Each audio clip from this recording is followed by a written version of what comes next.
Welcome to Forbidden Planet TV. I'm Andrew Sumner, and I'm privileged to be joined once more by an old friend of Forbidden Planet, Al Ewing. How are you today, mate? I'm not too bad. I'm doing pretty well. Excellent, mate. Yeah, I'm really well, actually, mate. Ready to get cosmic, actually. So, yes. So here you're all about the cosmic. That's what I love about your work. Yep. And we're here to talk about the collected edition of S.W.O.R.D Volume 1 that is going to be published on the 25th of August and is available for pre-order from the links attached to this conversation. So this collects your first sequence from your S.W.O.R.D series. What can you tell me about it, Al? Well, it introduces the concept of the station. It introduces most of the characters who are going to be super important going on. It kind of reintroduces the reader to Abigail Brand, if you've gotten her, and also mutants like Manifold, WizKid, Frenzy, Mentallo gets a little bit, and obviously Fabian Cortez, who the schemer, who people can get to see all about him. And also it sort of features both S.W.O.R.D dealing with some what I can only describe as some I guess cosmic administration, but like a mission to sort of retrieve a special something from somewhere, certainly readers of my work will have seen before, but it also has S.W.O.R.D taking on their first honest to goodness alien invasion in the form of something I'm sure has been doing very well for Forbidden Planet, the King in Black. Yeah, right on. Yeah. When the alien symbiotes attack and kind of take over the Earth, S.W.O.R.D is right there to sort of handle it from the Krakoan perspective, and we get to see how they do it. We get to see what happens behind the scenes. We get to see Manifold doing a lot of work, if you're a fan of his, from Avengers back in the day, or the more recent Black Panther run. And then I believe there's also some Krakoan politics and meetings, if that's your bag. I know that's something a lot of the readers of the X era like, is that sort of, they like the big action, but they also like that Game of Thrones style, political backstabbing and intrigue and all of that. So if you like that, there's some in here for you that brilliant. will that is certainly my favorite element. I mean, I love action as much as everybody else, but for me, where these books kind of live or die is in the interplay, in the politics, in the byplay of the characters. That's what really sucks me in, and that's what, in all its iterations, Marvel have done very well over a very long period of time. Yeah, in different ways, and playing into the current events of the time. But I think that's what you guys have really. That's what you guys have really knocked on the head, and you're reunited with your collaborator from EMPYRE, right? Yeah, both of them, in fact, Valerio Schiti and Allegresia, who it's what can I say about it? Just the most wonderful team I could possibly work with. They're both just like amazing people, and we had a great time in EMPYRE, and we're having a great time here. And one thing you'll notice is that Valeria's brought his design chops again. And how to describe this? He's created not just new uniforms, but an entire fashion line. For amazing. For the S.W.O.R.D crew. It's absolutely amazing watching all of these designs. So yeah, and everybody looks absolutely fierce. Everybody looks absolutely incredible. Abigail Brand in particular, a whole new generation of fans. I want in the real world Manifold's hoodie thing. I think that would be a wonderful thing to keep the rain off.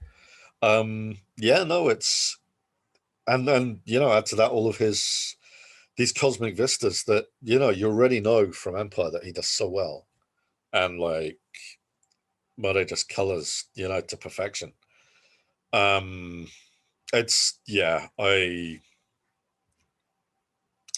I hate to pick favorites. I hate to pick favorites among artistic teams, but those two make it very hard not to. It's like I mean, they are amazing. You've touched upon something that until you said it, I hadn't really thought about very much, but I think it's something that the expression of like superheroes in movies does really well, but comics where these characters come from in the first place has fallen short on for quite a long time, but not now within this book, is what you said. It's not just costumes being created, it's the idea of it actually being a fashion line, a through line. If you watch, say, the Avengers in Endgame and their like time costumes, they all match and they look cool, right?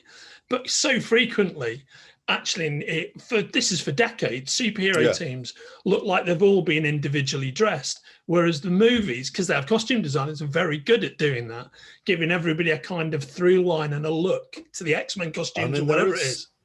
There is that. For this one, I don't know how many people watching this are going to remember the 5 years later Legion. Yeah. But that was a source of inspiration in terms of the original conversations I had with Valeria about uniforms and giving them kind of color-coded uniforms and jackets and things like that. And of course, that's, Valeria, he takes this one piece of straw I give him and like spins it into like a Fort Knox worth of gold.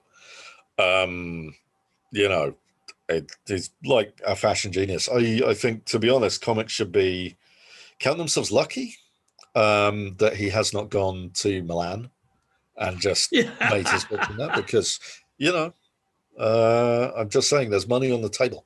Yeah. So, but as long as he's as long as this art is with comics, I hope I get to work with him plenty more. Yeah, right on, man. So do I. As a fan and a reader, so do I.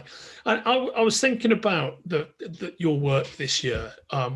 We touched upon off camera that you're in the middle of having a great year, a great era sort of in your work. And the overwhelming, I think, between the great stuff you're doing for Marvel and your amazing work for Image, and this might be a word I've just made up, the cosmicity of your work feels like it's dialed up to 11 at the moment. I mean, I'm sort of there's a lot of kind of not wanting to let this stuff sort of lay around, in that I kind of bring up these things and then I'll sort of focus on something else for a bit, but in the back of my mind it's always like, oh, I'd like to talk more about this. And I guess what I'm doing is kind of, at the moment, I'm bringing a lot of stuff together into a kind of focal point. And at the same time, I'm working with the X Office, who are an absolutely beautiful group of people. Just absolutely incredible. And, so supportive, so affirming. It's like they're all that every single one of them wonderful people to work with. So naturally, as I sort of hone this kind of point out of all of my stuff, it all seems to be converging on the X. And if that seems like a sneaky way to plug S.W.O.R.D even more, well, maybe it is. Yeah, too right, mate. And of the wealth of characters that you've got in this book, do you have a particular favorite? I'm such a sucker for Manifold. I got the sense that you were lurching towards him when we were at the beginning of the conversation. Valeria draws him as the most handsome guy, putting it out there. Two, he's just really fascinating because he's not from Krakoa. He's first Australian. So he's got a home, he's got a sacred land, he's got people, and it's kind of interesting to sort of bring somebody like that to Krakoa and sort of get their take on it, get their viewpoint. And I don't think I'm spoiling too much to say that in this volume we do get his take and his viewpoint, and we sort of get to see him doing his rounds, which given his power to kind of go anywhere, it takes him literally all over the galaxy. So yeah, I'd definitely say in this volume, he's the person to watch. But also, I mean, I love WizKid. Who doesn't love WizKid? Yeah, right on. You know, Yeah, WizKid's amazing. yeah. I couldn't disagree with either of those choices. So Al, thanks again for joining me. Thanks for joining us on Forbidden Planet TV. We've been No talking problem. No about problem. S.W.O.R.D Volume 1, which you can order from the links attached to this Yes. video. And it's really epic work, mate. Congratulations. Thank you very much. Thanks a lot. Yeah, always great to see you, and I'll see you again soon. All right. Cheers, mate. Bye-bye.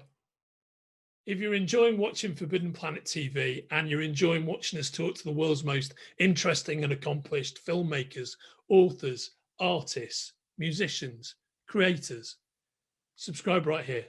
See you soon.